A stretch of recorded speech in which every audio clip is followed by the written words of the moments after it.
განსაკუთრებით მნიშვნელოვანი და აღსანიშნავი იყო ლევან ბერიძის ჩვენება, რომელიც იყო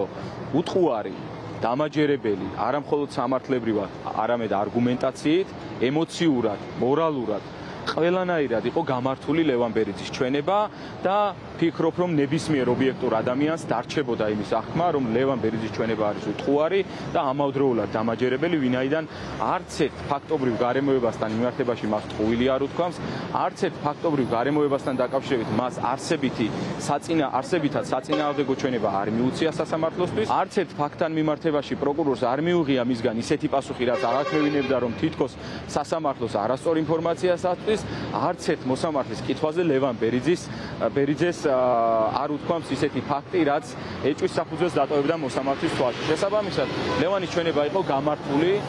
დამაჯერებელი, უტყუარი და მიუხედავად იმისა, რომ იგი გიორგი ახობაძის მეგობარია, იგი სასამართლოში აძლევს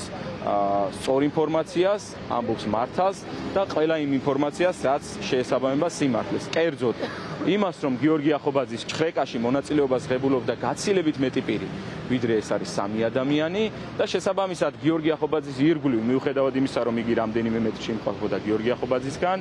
იმყოფებოდა 3-ზე გაცილებით მეტი ადამიანი და როგორც მან აღნიშნა, ეს იყო 5 ადამიანზე მეტი, რაც ბუნებრივია გვიტოვებს იმ დასკვნის გაკეთების საშუალებას, რომ მათ გადაღებაც შეეძლოთ და ნებისმიერი ნეიტრალური პირის დასწრება